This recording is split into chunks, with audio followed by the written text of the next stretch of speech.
नमस्कार, बहुत स्वागत आप सभी का। आप देख रहे हैं भारत की खबर। मैं हूं सौरभ शर्मा और मेरे साथ हैं उसकी तरह इंडिया टीवी के पॉलिटिकल एडिटर देवेंद्र पराशर। देवेंद्र जी, बहुत स्वागत है आपका।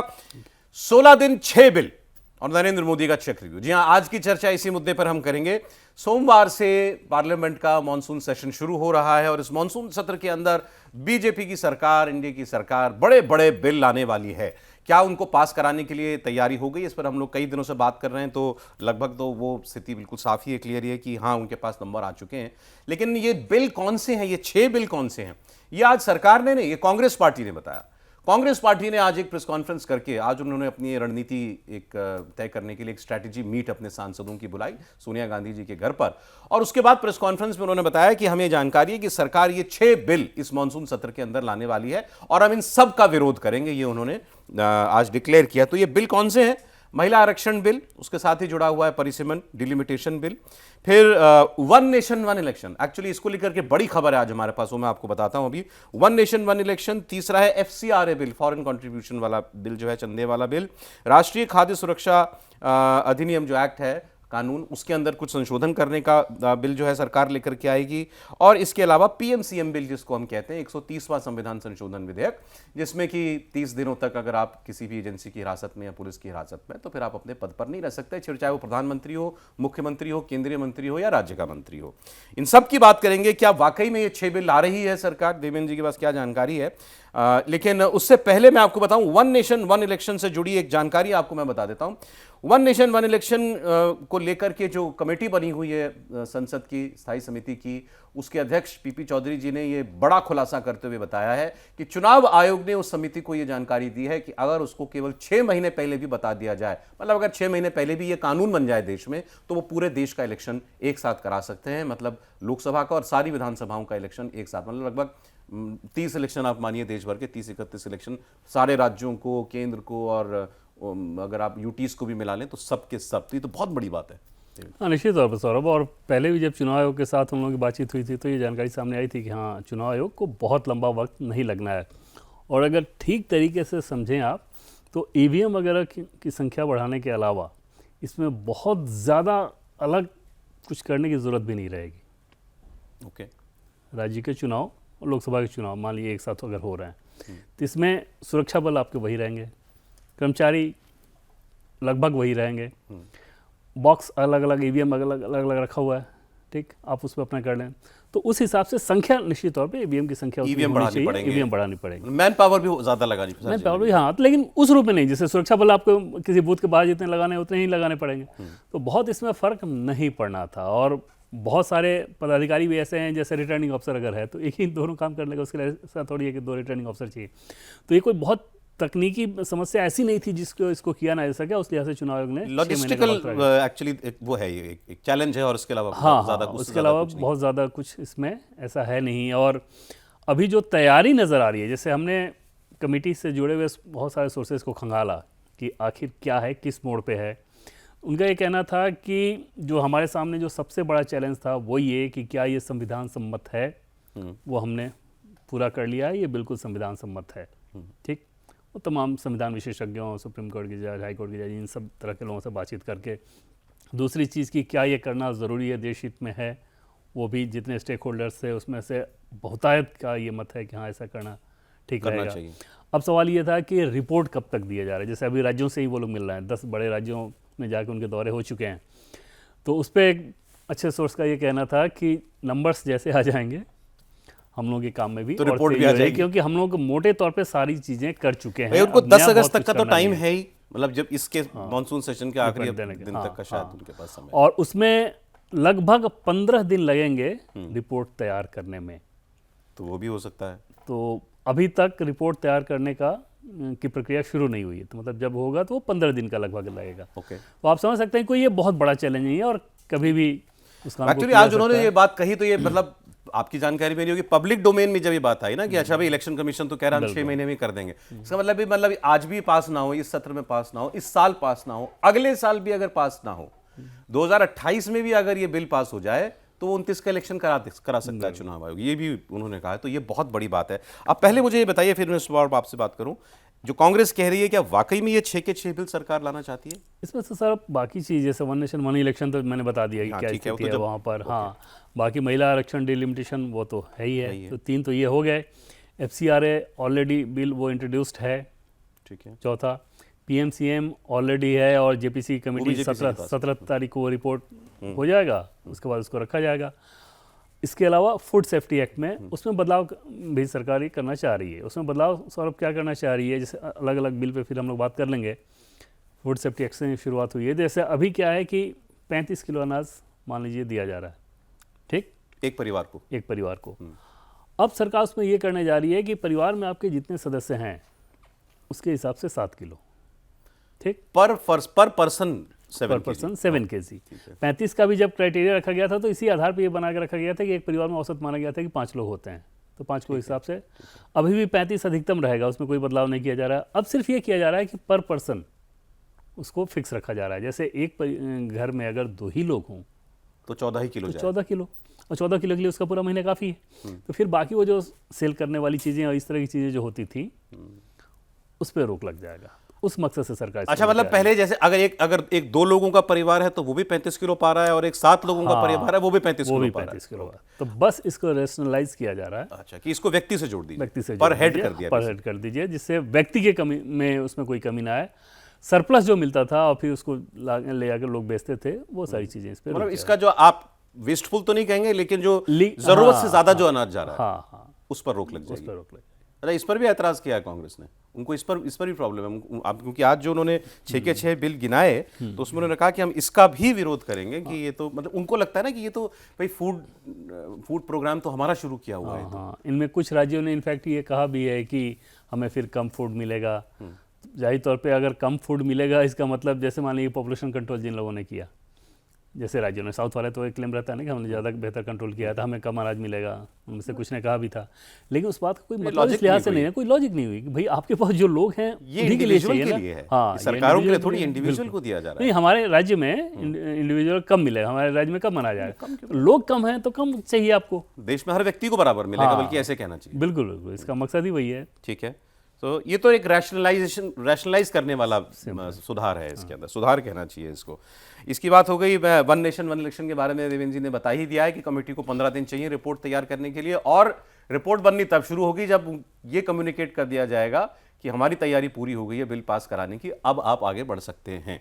हमारी तैयारी का मतलब वो भी 2/3 वाला है। हाँ, मतलब सरकार पार्लियामेंट की कमेटी को रिपोर्ट नहीं करेगी, बट कमेटी को मतलब कम्युनिकेट कोई तो कर ही देगा। कमेटी है। नहीं, वो तो पार्लियामेंट की कमेटी है, मिनी पार्लियामेंट उसको कहा जाता है। बट जाहिर तौर पर उसमें सत्ताधारी पक्ष के भी लोग हैं ही। हाँ, मैं वही कह रहा हूँ भाई। अब आप देखिए, अब आप उसमें पढ़ रहे हैं टेक्निकलिटी में। सिंपल सी बात है, उसमें इस JPC का तो विपक्ष ने बॉयकॉट किया हुआ है। वन नेशन वन इलेक्शन, वो सॉरी PMCM बिल में था वो, वन नेशन वन इलेक्शन को भी उनको बहुत सारी शिकायतें हैं। उन्होंने कहा कि ये बिल्कुल नहीं करने देंगे। उसमें कि अभी डिटेल में जाते हैं, लेकिन वो बात ठीक है भाई। इसमें FCRA वाले बिल को भी सौरभ अगर देखें ना तो वाकई बहुत महत्वपूर्ण चीज़ है, और उसका विरोध करने का मतलब वो नहीं समझ में आ रहा है कि आखिर आप किस आधार पर इसका विरोध कर रहे हैं। जैसे FCRA कानून में संशोधन ऑलरेडी बिल इंट्रोड्यूस कर दिया गया था, गृह राज्य मंत्री ने किया था। फॉरेन करेंसी रेगुलेशन एक्ट, मतलब विदेशों से आपके यहाँ जो ट्रस्ट NGO इस तरह की चीज़ें बनती हैं, उनको जो पैसा आता है उसके रेगुलेशन का ये कानून है। अब सरकार उसमें क्या कर रही है कि जैसे सरकार उसको रेगुलेट करके ये करना चाह रही है कि एक डेजिग्नेटेड अथॉरिटी हो जो कि इन सब चीज़ों को रेगुलेट कर सके। अभी क्या है कि मान लीजिए कि फॉरेन से किसी NGO में पैसा आता है, उस पैसे से उसने कोई सेटअप खड़ा किया, स्कूल, हॉस्पिटल, कोई भी चीज़, या उसके अकाउंट में पैसा पड़ा हुआ है। उसके बाद उस NGO का लाइसेंस मान लीजिए रद्द हो गया। अब उस पैसे, उस इंफ्रास्ट्रक्चर का देखभाल कौन करेगा? ये व्यवस्था आपके पास नहीं है। उसके लिए ये डेजिग्नेटेड अथॉरिटी जो है वो कर लेगी, और सरकार को देना और सरकार को दे देगी। इसमें जो सोशल वर्क कर रहे हैं उनको एतराज़ क्यों होना चाहिए कि मान लीजिए आपका आया, आपने पैसा लाया, कोई इंफ्रास्ट्रक्चर खड़ा किया, बाद में फिर पता चला कि आपका NGO का FCRA जो लाइसेंस है वो रद्द हो रहा है, जो भी अनियमितता आपने बंद किया, कोई भी कारण हो सकता है। तो आप चाहेंगे ना कि पब्लिक कॉज के लिए इसका इस्तेमाल होते रहे, तो सरकार के अलावा और कौन हो सकता है जो उसका इस्तेमाल करे? इस तरह की एक व्यवस्था होनी चाहिए। दूसरा, कौन सा पैसा आ रहा है, किस मद में खर्च किया जा रहा है। विदेशों से पैसा आ रहा है और उसको आप मंगा रहे हैं किसी और चीज़ के लिए, खर्च कर रहे हैं किसी और चीज़ के लिए। ये है मेन जड़ तो प्रॉब्लम। और दर्द भी इसी लिहाज से अगर हो रहा है, अन्यथा समान चीज़ पे तो आपको नहीं होनी चाहिए। अगर आप जिस मकसद से मंगा रहे हैं उसी मकसद से खर्च कर रहे हैं। अभी कोई ऐसी व्यवस्था है जो ये चेक कर सके कि ये पैसा किस लिए आया था और ये उसी काम में लगा या कहीं और लगा दिया गया? नहीं, कोई व्यवस्था नहीं है अभी ऐसी। मैंने बताया ना कि डेजिग्नेटेड अथॉरिटी उस रूप में कुछ कोई है ही है ही नहीं। नहीं। उन्हीं चीज़ों को रेगुलेट करने के लिए गृह मंत्री अमित शाह इस काम को कर रहे हैं। अब जैसे आप मान लीजिए कि चर्च, आपने जो चर्च वर्च से जुड़े हुए जो फंड गिवर होते हैं फॉरेन, वो पैसा दे रहा है आपको स्कूल के नाम पे, हॉस्पिटल के नाम पे या किसी चीज़ के नाम पे, और साथ में धर्मांतरण करवा रहा है, उसको चेक करने की एक्चुअली इस बिल का जो विरोध शुरू हुआ और जो इस बिल के खिलाफ एक मुहिम सी चली, आपने पढ़ा होगा अखबारों में भी, सोशल मीडिया पर भी, वो ये कह करके हुआ कि भाई इसके जरिए खास तौर पर जो धार्मिक कार्यों के लिए जो पैसा विदेश से आता है उस पर सरकार नकेल कसना चाहती है। अब वो किस लिए आता है? वो पैसा या तो चर्च को आता है या वो कहीं कोई मस्जिद कमेटियों वगैरह को आता है, उनको पैसा आता है।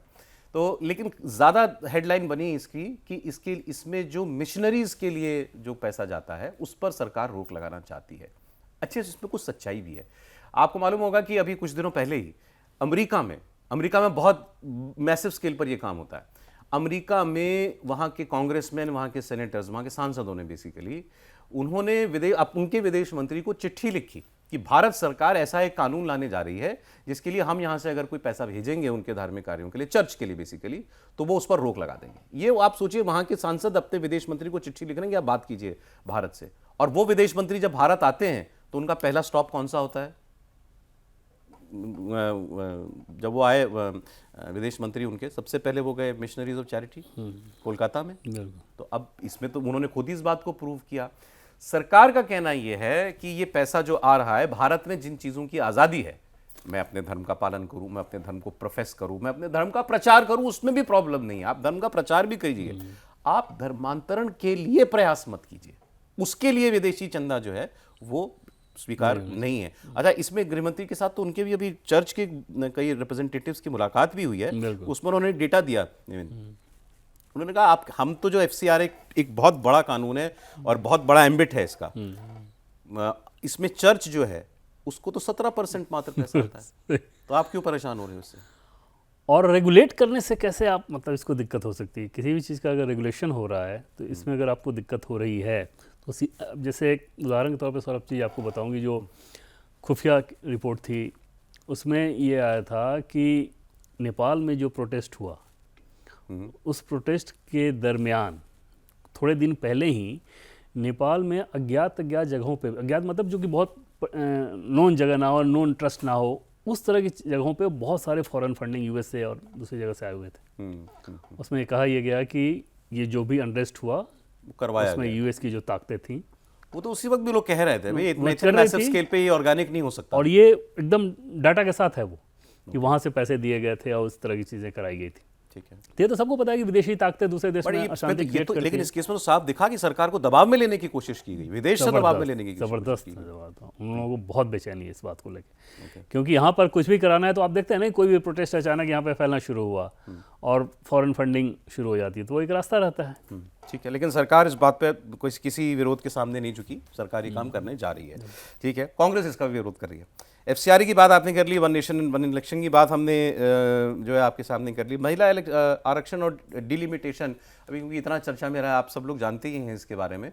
संविधान संशोधन विधेयक है, इसके लिए भी लाए जाएंगे। अच्छा, डिलिमिटेशन के लिए शायद उसका पार्ट ही है, जुड़ा ही हुआ है उसके साथ। नहीं, बिल तो अलग है वो। हाँ। और डिलिमिटेशन के लिए है कि उसके लिए सिंपल मेजॉरिटी चाहिए। हाँ, उसके लिए 2/3 नहीं चाहिए। और डिलिमिटेशन के बारे में एक और चीज़ जो बार बार कांग्रेस पार्टी के द्वारा सौरभ कही जा रही है कि अपने हिसाब से ये रिड्रॉ करेंगे। हाँ।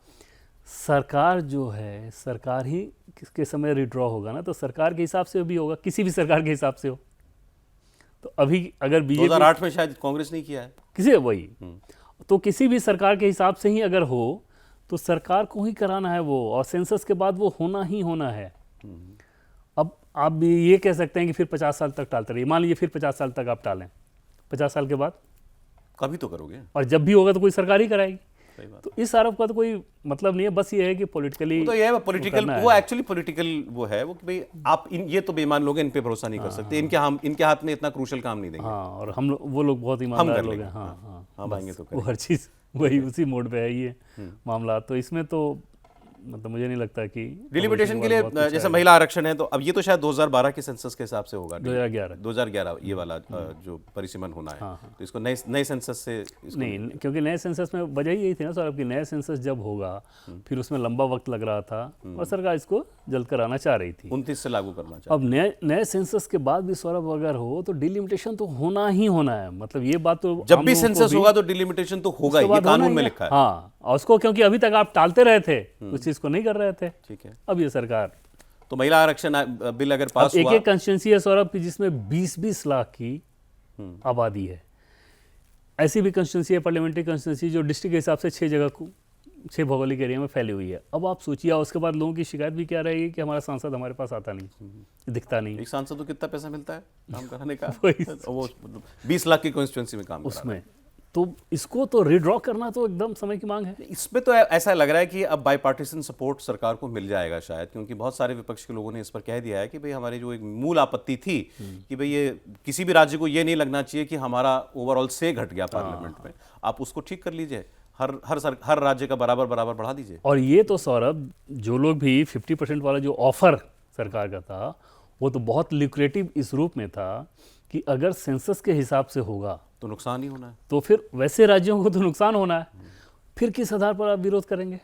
क्या चाह रहे हैं आप? नुकसान कराना चाह रहे हैं आप? एक बार अगर गृहमंत्री अमित शाह उस समय ये खड़ा होकर कहते हैं कि ठीक है, फिर जो सेंसस होगा उसके आधार पे जिसकी जितनी जनसंख्या उतनी सीटें। बिल्कुल ठीक। अब आप सोचिए पार्लियामेंट में क्या स्थिति बनेगी इस बिल पर अगर सरकार आगे बढ़ गई कि डीएम के साथ को प्रॉब्लम नहीं है, एनसीपी को प्रॉब्लम, शरद पवार की पार्टी को प्रॉब्लम नहीं है, उद्धव ठाकरे को प्रॉब्लम नहीं है, मान लीजिए और कोई दल भी हो, अखिलेश यादव को हो या झारखंड वाले हो, उनको प्रॉब्लम नहीं है, अकेली कांग्रेस पार्टी इसका विरोध करेगी, तो वे लोग पूछेंगे ना भी इनको प्रॉब्लम नहीं है, आपको क्या एतराज़ है इस पर? बिल्कुल सौरभ, और कांग्रेस पार्टी के सामने अगर देखें तो बड़ा खतरा इस लिहाज से है कि एक तो आप एकदम से अलग थलग पड़ेंगे अगर आपके अपने सहयोगी चले गए, और अभी तक ही सहयोगियों का जो स्टैंड, खासतौर पर एनसीपी सुप्रिया सुले ने जितना कुछ कह दिया है वो अपने आप में कांग्रेस पार्टी को आईना दिखाने वाली बात है। कांग्रेस नाराज हो गई उनसे कि आपने कैसे प्रेस कॉन्फ्रेंस कर दिया ऐसे। और दूसरी चीज सोचिए कि जब पार्लियामेंट में आप बोलेंगे तो आपके पास तर्क क्या होगा? लोग तो देख रहा है, सुन रहा है, समझ रहा है ना कि आप किस आधार पे क्या कौन सी बातें कर रहे हैं। तो कांग्रेस पार्टी अब मुझे लगता है सौरभ कि वो किसी तरह से चाहेगी कि कुछ बीच का रास्ता ऐसा निकालें और जिससे पीछा छूटे कम से कम। वैसे आपको मैं बता दूं कि इन बिलों के अलावा कांग्रेस ने जो अपने मुद्दे बताए कि हम इन मुद्दों पर विरोध करेंगे सरकार का इस सत्र के अंदर, वो है चंदा चोरी, राम मंदिर वाला मामला, परीक्षा और शिक्षा प्रणाली, E20 पेट्रोल वाला और कमजोर होती विदेश नीति। तो ये इश्यूज जो हैं वो कांग्रेस पार्टी ने इसमें जैसे चंदा चोरी में सर आप देखें कि अगले 1-2 दिनों के अंदर ही, मतलब कभी भी ऐसा हो सकता है कि वो फाइनल रिपोर्ट आ जाएगी, तो वहाँ पर फिर जो डिस्कशन होगा, अच्छा SIT की रिपोर्ट आ जाएगी, SIT हाँ की जो बनी थी उसकी फाइनल रिपोर्ट आ जाएगी। पहले तो प्रिलिमिनरी रिपोर्ट थी, तो उसके आधार पे आप समझ सकते हैं कि अगर डिस्कशन कोई भी होगा तो क्या क्या चीज़ें होंगी। दूसरी चीज़ की नीट को लेके एग्ज़ाम ऑलरेडी हो चुका है, रिजल्ट का वेट कर रहा है, तो वहाँ भी सरकार के सामने इस पर डिस्कशन चीज़ों में हाँ। फिर उसमें क्या है कि जैसे कोई भी डिस्कशन अगर होगा तो फिर कांग्रेस पार्टी, कांग्रेस शासित राज्यों में अभी या कांग्रेस पार्टी का जब शासन था तब क्या क्या होता था, तो वो सारी चीज़ें फिर सामने आना शुरू हो गई। एक बेसिक बात है, पेपर लीक हुआ, लोगों में बहुत आक्रोश हुआ, अशांति हुई, बड़ी ठीक बात है, वाजिब बात है, होगा, बच्चों का मामला है, हर परिवार को उस पर चोट लगी, लाखों परिवार परेशान हुए, फिर सरकार ने पेपर करा लिया। अब आप मुझे बताइए कि जिस परिवार में बच्चे ने पेपर दे दिया दोबारा, अब वो क्या पुरानी टीस लिए बैठा है मन में कि नहीं रे यार, लेकिन मेरे बच्चे को 2 पेपर देने पड़े, अरे वो भूल गया, वो हो गया, वो आगे बढ़ गया, अब तो काउंसलिंग हो, अब तो एडमिशन की बारी आ गई है। हाँ। तो अब लेकिन राहुल गांधी का सोचिए, केवल सोशल मीडिया पर उनका इस पर ध्यान है, इतना ही नहीं, वो रैलियां भी इसी पर कराएं, वो उनको देहरादून में शायद कहीं रैली करनी है, उत्तराखंड में रैली करनी है, वो भी बड़ा एक मुद्दा बना हुआ है इसको लेकर के। और वाकई क्योंकि ये इशू सौरभ तो एकदम ऐसा था ना कि स्टूडेंट से जुड़ा हुआ, हर फैमिली को उसने बहुत तभी चोट तक था। हाँ, लेकिन उसके बाद जब आपने कोर्स करेक्शन करके करा लिया तो उसके बाद फिर अब वो कैसे मुद्दा इस रूप में बन सकता है। दूसरी तरफ तब जब बार बार हम लोग इस बात को कहते हैं कि कांग्रेस पार्टी के अपने सरकार के समय या तो ऐसा रहता है कि इतना क्लीन सिस्टम है कि आपके समय जब एग्जाम होता था या आपके राज्यों में, आपके शासन वाले राज्यों में एग्जाम जो हो रहा है तो बहुत कमाल का हो रहा है। राजस्थान का उदाहरण किसके सामने नहीं है कि राजस्थान में जब कांग्रेस पार्टी की सरकार थी तो वहाँ पे क्या क्या होता था। तो ये सारी चीज़ें जनता में बहुत जेल करने वाली नहीं है। ऐसा नहीं है, वो मोदी सरकार के लिए बड़ा टफ टाइम था जब वो पेपर लीक हुआ। उस वक्त देश में वाकई एक भावना थी कि भाई ये तो बहुत गलत हुआ है। और इससे ज़्यादा टफ टाइम सौरभ क्या होगा कि अगर एयरफोर्स को भी इस्तेमाल करना पड़ेगा जाहिर तौर पे, लेकिन वो दिखा कि सरकार उस लेवल तक गई और रिजल्ट दिया। इस बार कुछ भी होना पड़े करेंगे, लेकिन पेपर और रिजल्ट दिया, और फिर अब आगे के लिए आप बाकी सारी चीज़ों में लग गए हैं। ऐसे ही अब ये E20 है, अब ये सोशल मीडिया के मुद्दे ज्यादा हैं। E20 अगर मुद्दा होता, ये मेरी निजी राय है, मैं आप मुझसे असहमत हो सकते हैं, देवेंद्र जी भी हो सकते हैं, E20 अगर मुद्दा होता तो सड़क सड़क पर आपको लोग परेशान दिख रहे होते। वो ऐसा नहीं है भाई, लेकिन कांग्रेस को लगता है कि चलिए एक मुद्दा है ये। हाँ, हालांकि राहुल गांधी नहीं बोल रहे हैं इस पर, पता नहीं क्यों अभी तक बोले नहीं है। अब जैसे मैंने सौरभ एक चीज़ सुनी, जब उस दिन केंद्रीय मंत्री, सड़क परिवहन मंत्री नितिन गडकरी ने जब ये कहा कि मारुति का मार्केट में 40% शेयर है, और वो ये कह रहे थे कि मारुति ने बताया कि एक भी केस उनके पास ऐसा नहीं है। अभी उन्होंने इंटरव्यू किया गडकरी जी का। हाँ, तो एक भी केस नहीं जा रहा है जिसमें इथेनॉल E20 के चलते, इथेनॉल के चलते इंजन खराब हो। ये अपने विचित्र बात होती है। हालांकि एक रायपुर के केस आपने देखा होगा कि वहाँ पे एक कंज्यूमर फोरम ने एक डिसीजन दिया है कि E20, कोई कंज्यूमर था जिन्होंने ये बताया कि हमारी गाड़ी ख़राब हो गई E20 के चलते, तो उनको 15 दिनों के अंदर वही मॉडल नई गाड़ी देने को कहा गया है। बट अगर इतनी गाड़ियाँ ख़राब हो रही हैं इससे, तो जाहिर तौर पे गाड़ियों के जो मैन्युफैक्चरर्स हैं, जो बड़ी बड़ी कंपनियां हैं, उनके पास तो ये डाटा होगा। दूसरा, वो कंपनियां कैसे ये अफोर्ड कर पाएंगी, वो किस मजबूरी के तहत कर पाएंगी? नहीं, तीनों बातें देखिए, वो कंपनियां अफोर्ड नहीं करती, पहली बात। अरे भाई, जो अरबों रुपए का एम्पायर चला रहा है, जो गाड़ी मैन्युफैक्चरर, वो अगर उसकी गाड़ी बिकना बंद हो जाए तो बिल्कुल तो वो तो बिल्कुल सरकार के साथ नहीं खड़ी होगी। नहीं खड़ी होगी। आप कितना भी दबाव में डाल लीजिए, आप किसी बिजनेसमैन से धंधे के नुकसान के कॉस्ट पर, उससे आप नहीं कुछ भी करवा सकते। दूसरा, सेकंड हैंड गाड़ी तो बिकनी बंद हो जानी चाहिए।